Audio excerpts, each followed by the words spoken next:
अऊज़ु बिल्लाहि मिनश्शैतानिर्रजीम बिस्मिल्लाहिर्रहमानिर्रहीम मौलाया सल्लि व सल्लिम दाइमन अबदा अला हबीबिका खैरिल खल्क़ि कुल्लिहिम या रब्बी बिल मुस्तफ़ा बल्लिग़ मक़ासिदना वग़फ़िर लना मा मज़ा या वासिअल करम।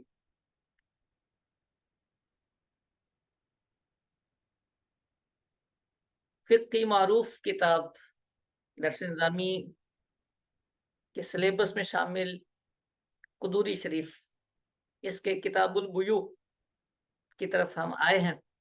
अल्लाह ने चाहा तो ज़िंदगी का एक अहम तरीन उन्वान सबक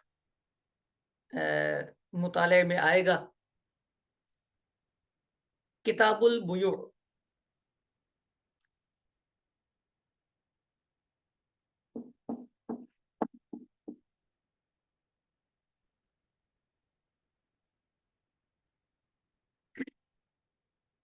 तीन तरह की चीजें ये लफ्ज इस्तेमाल किए जाते हैं, ये वाले किताब, बाब और फसल। किताब, बाब और फसल, ये वैसे तो हमारे यहाँ नॉर्मली एक बुक जो बाइंडिंग में हमारे सामने आती है हम उसे किताब कह देते हैं, लेकिन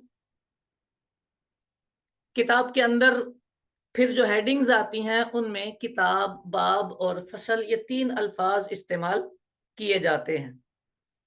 अच्छा, ये जो तीन अल्फाज होते हैं, चूंकि अब हमारा उन्वान यही है किताबुल बुयू, तो मेरा ख्याल है हमें इसका अंदाजा होना चाहिए और पता होना चाहिए। ये जो किताब होती है, किताब में मुख्तलिफुल अजनास, अजनास जिन्स की जमा है, ये लफ्ज जानबूझकर इस तरह के अदा करेंगे हम। मुख्तलिफुल अजनास, मुख्तलिफ जिन्सों के मसले जिक्र किए जाते हैं। किताब में मुख्तलिफुल अजनास मसाइल जिक्र किए जाते हैं। समझ आई बात? अच्छा, बाब जो होता है, इस बाब में मुख्तलिफुल अनवा,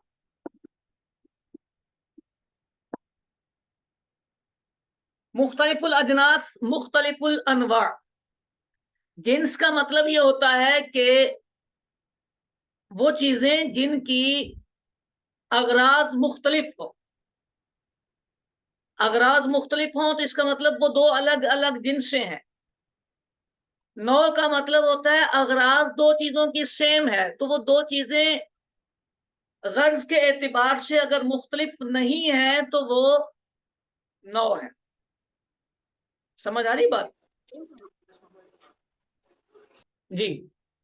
तो मुख्तलिफुल अजनास मसले जहां जिक्र किए जाते हैं वो किताब होती है। फिर उसके बाद उससे नीचे लेवल आता है तो मुख्तलिफुल अनवा जो चीजें जिक्र की जाती हैं उसके लिए बाब कायम किया जाता है।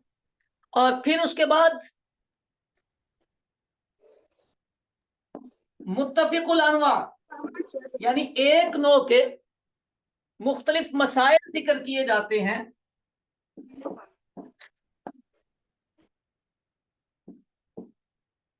एक ही नौ के मसले जिक्र किए जाते हैं तो फसल बांधी जाती है।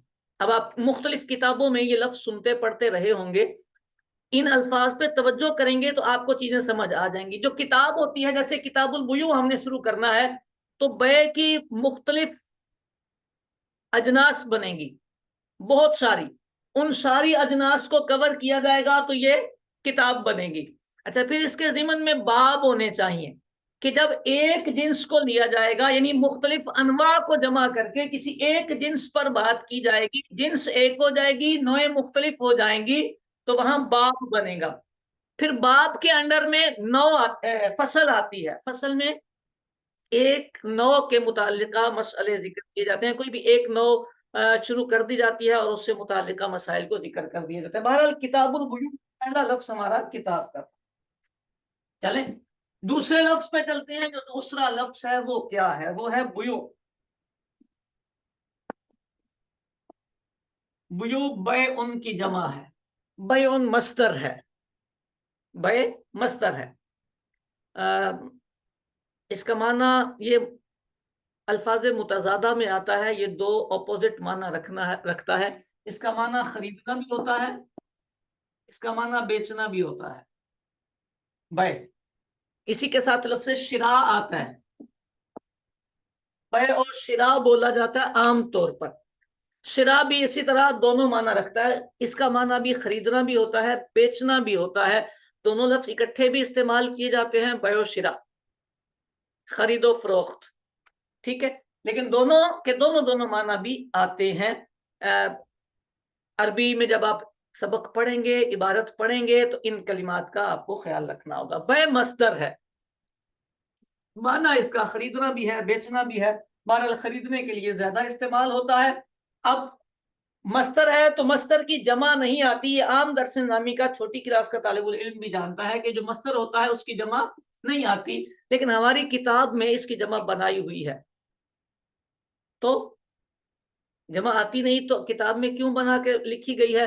اس لیے لکھی گئی ہے کہ نارملی مصدر کی جمع نہیں بنتی، لیکن جب مصدر ایسا ہو کہ جو مختلف انواع کو کور کر رہا ہو، مختلف اجناس کو کور کر رہا ہو، یعنی اس کے انڈر ایک مسئلہ نہیں آئے یا ایک نوع کے مسئلے نہ آئے، مختلف انواع کے مسئلے آئے، تو وہاں پھر ان انواع کو بیان کرنے کے لیے اس کو جمع کے صیغے سے تعبیر کیا جاتا ہے، جمع میں ذکر کیا جاتا ہے. تو بے بہت طرح کی ہوتی ہے. چلیں گے آگے تو ساری صورتیں آپ کے سامنے آئیں گی. بے بہت طرح کی ہوتی ہے، لہذا بیو اسی لیے مصنف نے ذکر کیا ہے. چلیں کتاب البیو ہمارا ہوا، چلتے ہیں تھوڑا سا اور آگے. اب ہمارا بے شروع ہو رہا ہے. البیع، بے کیا ہوتی ہے؟ ویسے اس کا لغوی معنی ہوتا ہے مبادلۃ الشیء بالشیء.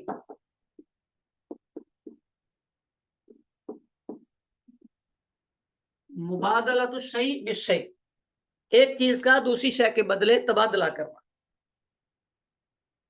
شے کا شے سے تبادلہ کرنا، یہ بے ہے. لیکن یہ شرعی طور پر نہیں ہے، یہ اس کا لغوی معنی بنتا ہے. اصطلاحی معنی اس کا بنتا ہے، ہمیں اصطلاحی کی ضرورت ہوتی ہے. لغوی تو اہم کتابوں میں لکھا ہوتا ہے، اس سے اتنا سروکار نہیں ہوتا ہمارا. یہ ہمیشہ کے لیے یاد رکھیں، مبادلۃ المال بالمال بالتراضی. آسان عربی ہے اسی لیے لکھتا جا رہا ہوں، امید ہے سب اس کو آسانی سے سمجھ جائیں گے. مال کا مال کے بدلے رضامندی سے تبادلہ کرنا، مال کا مال سے رضامندی سے تبادلہ کرنا. آپ کے پاس قلم ہے، مال ہے. سامنے والے کے پاس موبائل ہے، وہ بھی مال ہے. تو دونوں کا رضامندی سے جب تبادلہ کریں گے، اس کو بے کہا جاتا ہے. یہ بے کی تعریف. سمجھ آ گئی بات؟ چل اللہ اکبر. اب یہ جو مال ہے اس کا بھی پتہ ہونا چاہیے. کیوں؟ اس لیے کہ اگر ہمیں مال کا پتہ نہیں ہوگا کہ مال کس کو کہتے ہیں تو پھر ہم رل جائیں گے اور ہماری بے ساری کی ساری ختم ہو جائے گی. کیونکہ بے وہاں ہوگی شرعی اعتبار سے جہاں مال ہوگا. تو مال کسے کہتے ہیں؟ کہتے ہیں ما یمیل الیہ الطبع.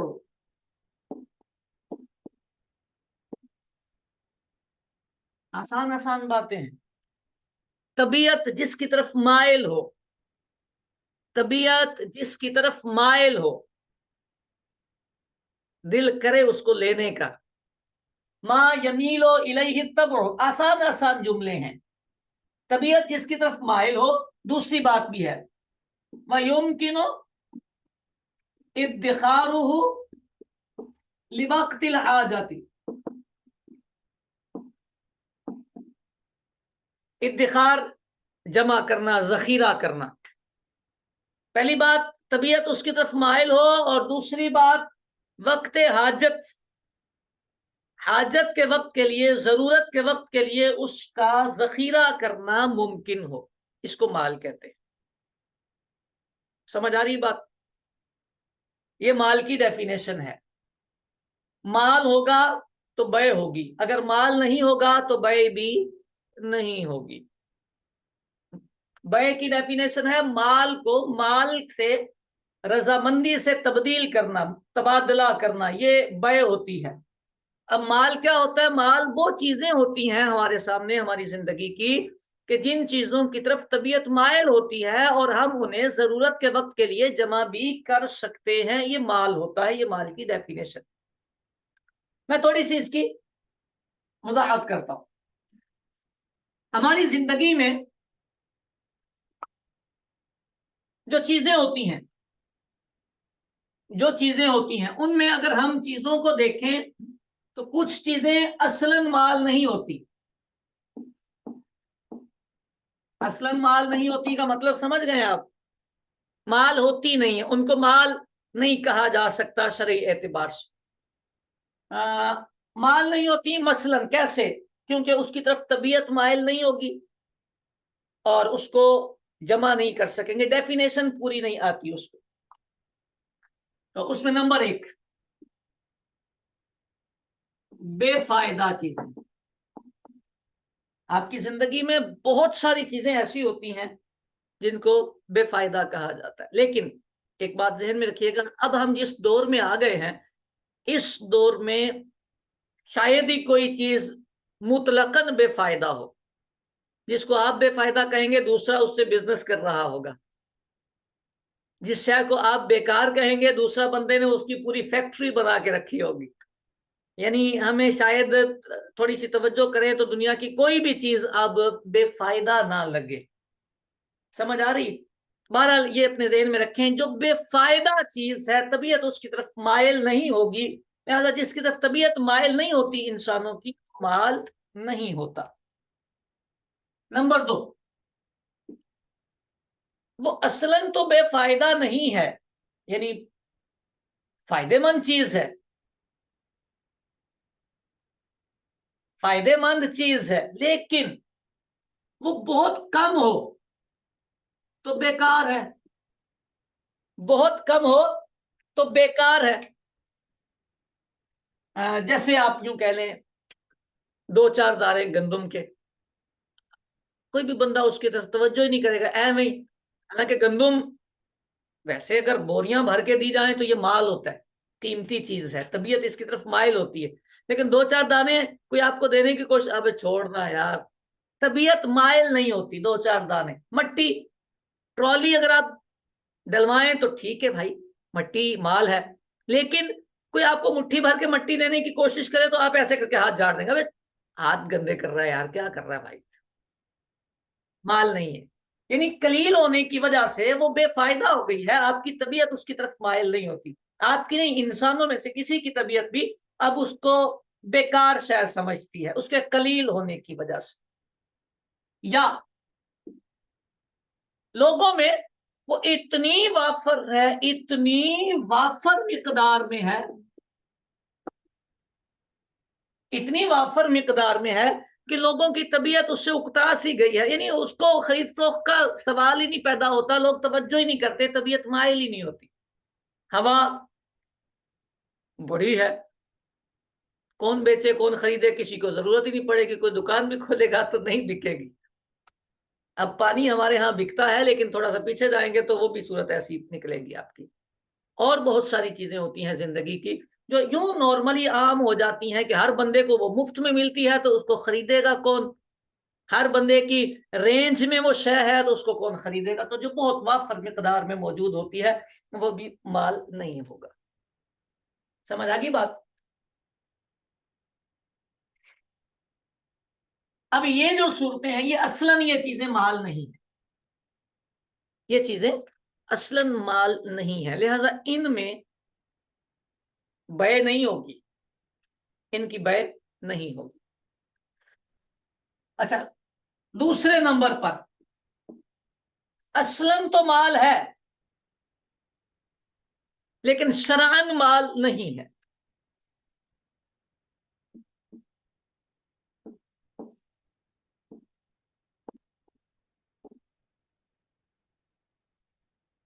यानी असलन तो वो माल है, शरअन माल नहीं है। बात समझ आ रही है? शराब, लोग इसको माल कहते हैं, बेचते हैं, खरीदते हैं, शरीयत कहती है ये माल नहीं है। खिंजीर, समझ आ रही बात? ये माल नहीं है, असलन माल है लेकिन शरअन माल नहीं है। इसको भी ध्यान में रखिएगा। अब इस पे फर्क आपको समझ में आ जाएगा। अच्छा, ये जो असलन माल है और शरअन माल नहीं है, इसका दूसरा नाम होता है माले गैर मुतकव्विम। माले गैर मुतकव्विम इसको कहते हैं। आगे जाके आपको इसकी जरूरत पड़ेगी, इस लफ्ज की, माले गैर मुतकव्विम। जो लोग उसको माल के तौर पर इस्तेमाल करते रहते होंगे, लेकिन शरीयत, हमारी शरीयत, इस्लाम का दायरा ये कहता है भाई ये माल नहीं है, ये माल नहीं है। ठीक हो गई बात? अच्छा, तीसरे नंबर पर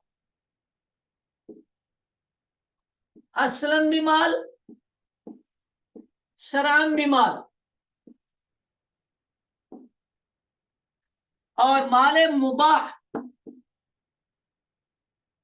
माले मुबाह, मुबाह का मतलब ये होता है कि वो किसी की मिल्कियत में नहीं है, कोई उसको अपनी कस्टडी में लेगा तो जो लेगा वो उसका मालिक बनेगा, लेकिन असलन वो मुबाह है। घास है और इस तरह की जो चीजें आम मतलब कोई भी बंदा जाके ले ले, नहर से पानी का भरना, तो ये वाली चीजें मुबाह माल है, शरअन भी माल है और हैसियत में मुबाह है। ठीक हो गया? अच्छा, नंबर 4, यही वाला असलन माल शरअन माल, इसको अगर मैं आसान लफ्जों में लिखूं तो मैं लिखूं माल मुतकव्विम। असलन भी माल है, शरअन भी माल है, तो माल मुतकव्विम है। ये मुबाह था तो ये ममलूक। ममलूक मतलब किसी की मिल्कियत में है, किसी की मिल्कियत में है, मेरा है। मुबाह में ये नहीं था कि मेरा है, किसी का भी नहीं है, मुबाह है। इसमें ये किसी की मिल्कियत में है, इसको कहा जाएगा ये मैं इसका मालिक हूं। ये 4 तरह के माल की सूरतें हमारे सामने आती हैं। ये असलन माल नहीं है, इसमें बै हो ही नहीं सकती। ये वाला असलन तो माल है लेकिन शरअन ये माल नहीं है। इस माल के बारे में फुकहा ये कहते हैं कि अगर ये वाला माल, अब जब हम बै करते हैं तो 2 चीजें होती हैं, एक मबी और एक समन। एक मबी और एक समन। मार्कर खरीदेंगे आप, पैसे आप देंगे तो मार्कर को मबी कहेंगे, और जो पैसे आपने देने हैं वो समन होता है। अब दोनों तरफ से जब सामान आ रहा होता है, अगर ये वाला माल बदले में आ रहा हो, माले गैर मुतकव्विम, तो माले गैर मुतकव्विम अगर मबी बन रहा हो, यानी कोई बंदा शराब खरीद रहा हो पैसे देकर, तो पैसे समन हो गए, शराब मबी हो गई, तो ये बै बातिल होती है। अगर माले गैर मुतकव्विम मबी बने तो बै बातिल होती है। बातिल होने का मतलब होती कुछ नहीं, आगे जाके इसकी डेफिनेशन भी हम जिक्र करेंगे, इसकी तफसीलात भी आएंगी। इतनी बात समझ जाएं, अगर माले गैर मुतकव्विम, इससे भी थोड़ा पीछे आ जाए, ये वाला माल अगर कोई बेचे जो माल ही नहीं है, ये वाली चीजें अगर कोई बेचे तो ये बै बातिल होती है, बै होती नहीं है, इसको बै बातिल कह देते हैं। बातिल का मतलब कुछ नहीं हुआ, वो जो बोला सब बेकार गया। अच्छा, ये वाले माल पे आए, तो ये वाले माल में अगर उस चीज को मबी बना दिया गया, अब ये बै बातिल हो जाएगी। और अगर मबी नहीं बनाया, समन बना दिया गया, यानी शराब के बदले बकरी खरीदी, बकरी मबी है, शराब समन है। अब समन शराब को बनाया है, ये माल गैर मुतकव्विम है, तो ये बै फासिद हो जाएगी। बातिल और फासिद में फर्क आएगा। बातिल शाही कोई नहीं, باطل کا مطلب ہے ہی نہیں، کچھ نہیں. فاسد کا مطلب ہوئی ہے لیکن غلط ہوئی ہے، شریعت اس کو ایکسپٹ نہیں کرے گی، اس کو توڑنا پڑے گا. بے ہو گئی ہے، فاسد بے ہو گئی ہے، ملکیت ٹرانسفر ہو سکتی ہے، بٹ شریعت کہتی ہے اس کو ختم کریں، اس کو آگے کنٹینیو نہیں کر سکتے، یہ فاسد ہے. باطل میں تو شریعت کہتی ہے ہوئی نہیں ہے تو کیا کریں. امید ہے بات سمجھ آ گئی ہوگی. یہ جو ہے مال متقوم مباح اور مال متقوم مملوک. تو مال متقوم مباح یہ بھی خرید و فروخت میں نہیں آ سکتا. اس کی وجہ یہ ہوتی ہے کہ بے میں ایک شرط ہوتی ہے کہ وہ شے بیچی جائے جو آپ کی ملکیت میں ہو، جس کے آپ مالک نہیں وہ آپ بیچ بھی نہیں سکتے.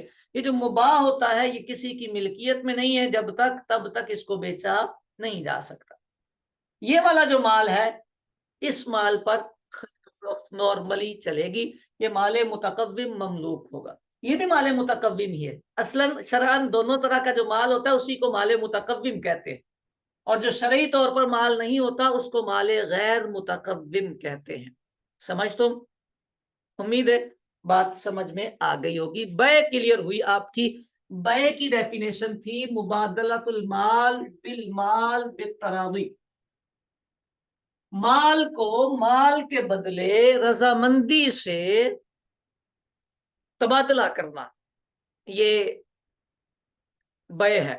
پھر مال کی بھی ہم نے وضاحت آپ کو کر دی. امید ہے اچھی طرح سمجھ آ گئی ہوگی. آگے چلتے ہیں تھوڑا سا. صاحب کتاب بے کے ارکان بیان کرتے ہیں تو کہتے ہیں البیع ینعقد بالایجاب والقبول. ہائے ہائے. بے ایجاب و قبول سے منعقد ہوتی ہے. سادہ سا ایک جملہ ہے. ایجاب و قبول دو لفظ آئے ہیں.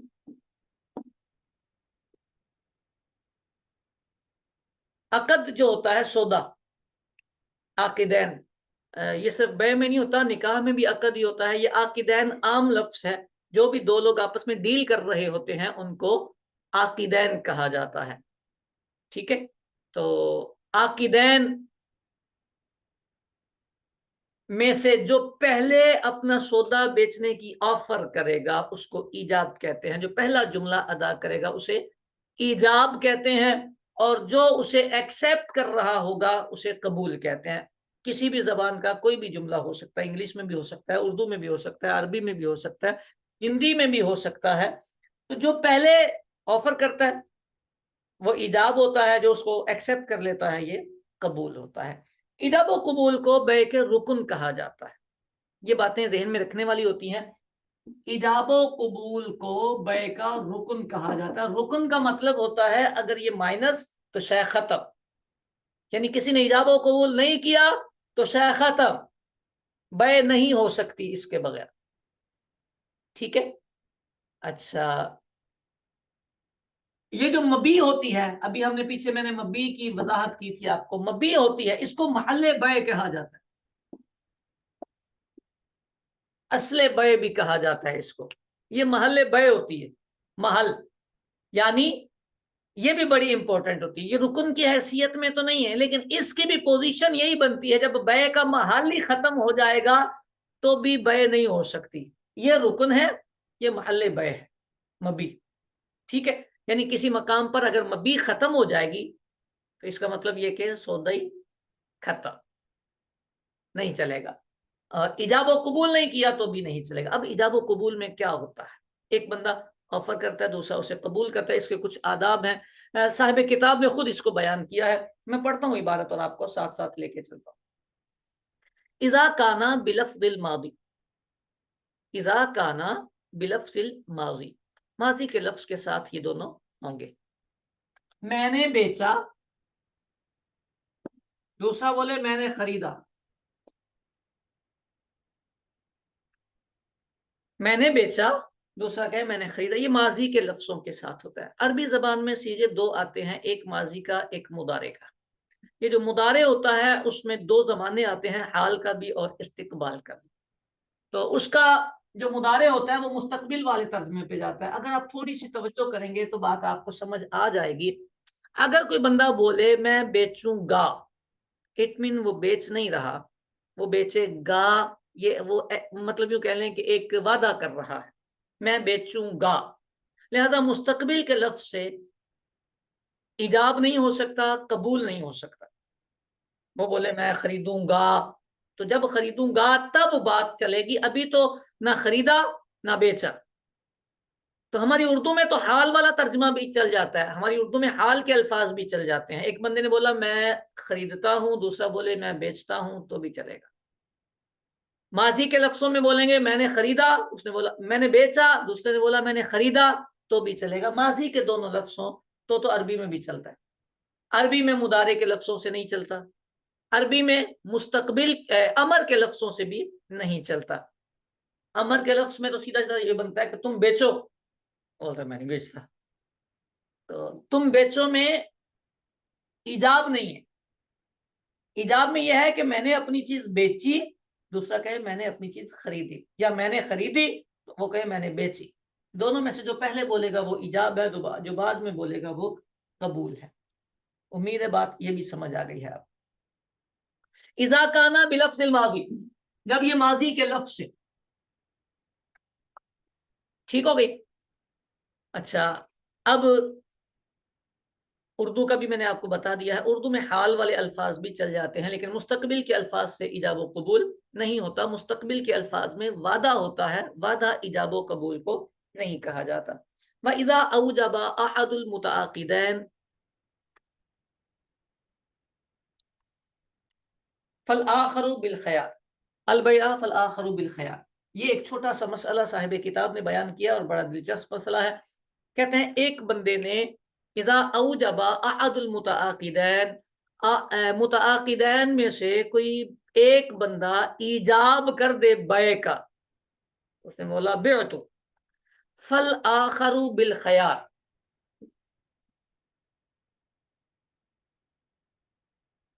تو دوسرے کو اختیار ملے گا. یہ نہیں ہے کہ اب اس کو قبول کرنا ضروری ہو جائے گا. آپ گئے دکان پہ تو اس نے بولا یار میں نے یہ چیز بیچی، آپ کو ضرورت بھی نہیں ہے، آپ کیا کروں. تو یہ فالآخر بالخیار، اس کو اختیار ہوتا ہے، چاہے تو قبول کرے چاہے تو رد کر دے، نہ قبول کرے، منع کر دے، نہیں بھائی نہیں چاہیے مجھے، میں نہیں خرید رہا. ایجاب و قبول میں موافقت ہونا یہ شرط ہوتا ہے. موافقت کس چیز کی؟ جو چیز ایجاب میں آئی ہے قبول میں بھی اسی شے کو ایکسپٹ کیا جائے. یعنی ایجاب میں اس نے بولا میں نے یہ قلم 1500 کا بیچا، تو قبول کرنے والا بھی اس کو 1500 میں ہی قبول کرے گا، تو یہ ایجاب و قبول معتبر ہوگا. اور وہ بولے میں نے 1500 میں بیچا، یہ بولے میں نے 800 میں خریدا، تو یہ ایجاب و قبول نہیں ہوا، یہ میچ ہی نہیں ہو رہا، یہ اس کا ایجاب اس کا قبول نہیں ہے. سمجھ آ رہی بات؟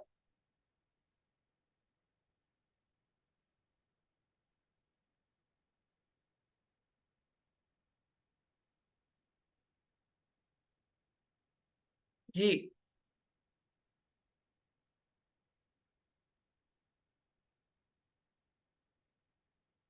یہاں فالآخر بالخیار مجلس میں اختیار کا اس کو اجازت ہے. جب ایک نے ایجاب کیا تو دوسرا قبول کرنے میں اس کو اجازت ہے کہ وہ قبول کرے یا نہ کرے، رد کر دے.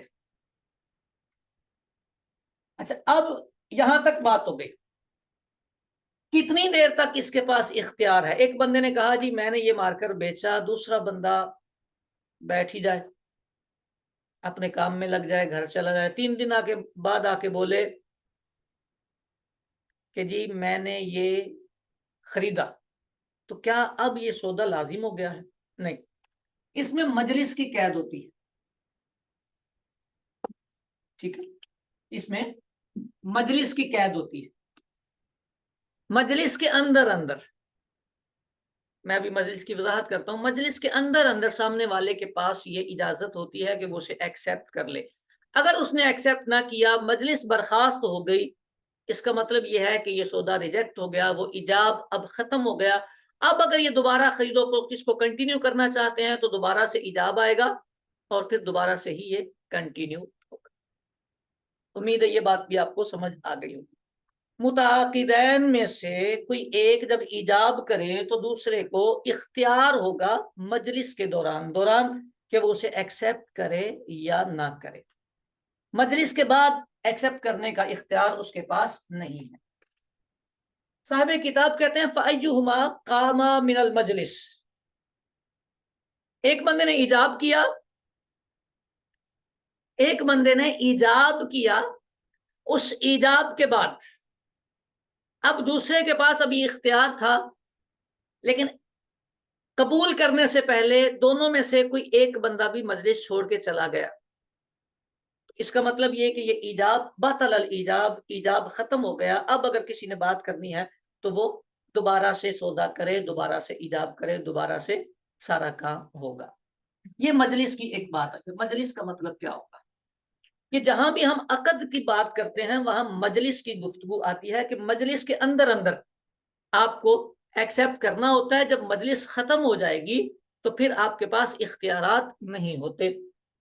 इसे ख्यार मजलिस भी कहते हैं। मजलिस के अंदर अंदर इख्तियार करने का आपके पास ऑप्शन है, मजलिस के अलावा आपके पास ऑप्शन नहीं है। अच्छा, ख्यार मजलिस में ये जो मजलिस की बात की है ये क्या होता है? मजलिस तब्दील होती है तो इसकी दो सूरतें होती हैं। एक होती है हकीकतन, दूसरा होता है हुक्मन। मतलब मजलिस बदलने की बात, भाई एक बंदे ने ईजाब किया, अब अगर मजलिस बदल जाएगी तो ये ईजाब बातिल हो जाएगा। तो इसमें मजलिस बदलने की बात या हकीकतन होगी या हुक्मन होगी। हकीकतन का मतलब ये होता है कि मजलिस जगह तब्दील हो जाए।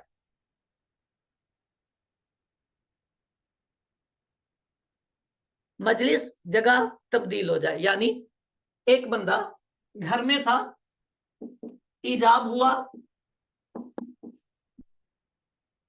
ठीक है, अब वो मस्जिद आ गया है, जगह तब्दील कर ली है उसने, इसका मतलब मजलिस तब्दील हो गई। एक बंदा बाजार में था, वो वहां से होटल पे चला गया, जगह तब्दील हो गई। ठीक है, मेरा ख्याल है कमेंट्स अगर सवाल के नहीं है तो ना करें, एक दूसरे को समझाएं भी ना, बात भी ना करें, क्योंकि जितनी देर आप टाइपिंग में लगाएंगे इतनी देर तक आपकी बड़ी अहम बातें निकल जाएंगी। टॉपिक नया है, बातें आपके लिए नई हैं। आप अगर लिखने में अपना वक्त जाया करेंगे तो बहुत कुछ रह जाएगा। एक एक बात, एक एक पॉइंट तरतीब से आपका क्लियर होता चला जाएगा। अल्लाह ने चाहा, ये आज पहली क्लास है, बहुत सारी चीजें आज आपकी क्लियर हो जाएंगी। और छोटी छोटी बातें अपने जहन में नक्श करने की बात डालें, ये बड़ी अहम चीजें हैं, आपको बहुत सारी जगह पे काम आएंगी। हकीकतन यूं तब्दील हो गई मजलिस, तो इसको कहेंगे मजलिस तब्दील हो गई। ईजाब घर पे किया था, बंदा मस्जिद में चला गया, तो अब वो ईजाब खत्म, बातिल, बेकार हो गया ईजाब। ठीक है, अच्छा, इसमें फासला, तो फासले में 2 कदम या 3 कदम का कौल किताबों में लिखा है। 2 कदम या 3 कदम तक का फासला लिखा है। लेकिन इसमें एक बात का ख्याल रखना होता है, कुछ जगह ऐसी होती हैं जिनको एक महल बनाया गया होता है। जैसे मस्जिद है तो वो एक महल है, तो मस्जिद के अंदर अंदर वो एक ही मजलिस रहेगी, वहां 2-3 कदम वाला एतबार नहीं होता। दो जगह अलग अलग हो, एक मस्जिद है, एक घर है, एक दुकान है, एक होटल है, तो दोनों अलग अलग जगह हो तो फिर इन कदमों वाली बात का एतबार करते हैं। ठीक हो गई बात? अच्छा, ये हकीकतन मजलिस तब्दील हुई है। हुक्मन भी तब्दील होती है। हुक्मन का मतलब होता है जगह तब्दील नहीं हो रही, बंदे की पोजीशन बदल रही है, बंदे की पोजीशन बदल रही है। पहले वो खरीदो फरोख्त कर रहा था, अब उसने वहीं बैठे बैठे खाना खाना शुरू कर दिया। पहले वो खाना खा रहा था, अब उसने कोई और काम शुरू कर दिया। तो जगह तो नहीं उसने बदली, बट हुक्मन उसने अपनी जगह बदल ली। ठीक है, हुक्मन उसने अपनी जगह बदल ली है। बेटा मजलिस समझा रहे हैं, अगर मजलिस समझ आ गई है मिसाल से तो उम्मीद है किफायत करेगा। बाकी अहकामात हम तरतीब से लेके चलते चलेंगे। तो मजलिस कभी हकीकतन बदल जाती है, कभी हुक्मन बदल जाती है। अगर मजलिस बदल जाएगी तो ईजाब बातिल हो जाएगा। ठीक हो गई बात? अब इसके बाद جناب یعنی اب ایک بندے نے ایجاب و قبول ایجاب کیا، دوسرے بندے نے قبول کر لیا اسی مجلس کے دوران، ایجاب بھی ہو گیا قبول بھی ہو گیا، صاحب کتاب کہتے ہیں لازم البیع، سودا مکمل، ڈن، فائنل، بات فائنل ہوگی۔ ایک بندے نے ایجاب کیا، جناب میں نے اپنا مارکر 1500 کا بیچا، دوسرے نے کہا جی مجھے قبول ہے، میں نے خریدا، تو یہ سودا ڈن ہو گیا، ٹھیک ہے۔ اب اس کے بعد صاحب کتاب کہتے ہیں دونوں میں سے کسی کے پاس کوئی اختیار نہیں، لا خیار، سودا ریجیکٹ کرنے کا اختیار ختم، سودا فائنل ہو گیا، ایجاب و قبول دونوں کی طرف سے ایک مجلس میں ہو گئے، سودا فائنل۔ فائنل ہونے کے بعد اب لا خیار لہما، نہ بیچنے والے کو یعنی بائے کو اور نہ ہی خریدنے والے مشتری کو، دونوں میں سے کسی کے پاس اختیار نہیں کہ اب ریجیکٹ کرے، اب اسے ریجیکٹ نہیں کیا جا سکتا۔ ختم کرنا چاہیں گے تو وہ ہوتا ہے اقالہ، اس کا آگے جا کے سبق آئے گا، وہ ہوتا ہے اقالہ۔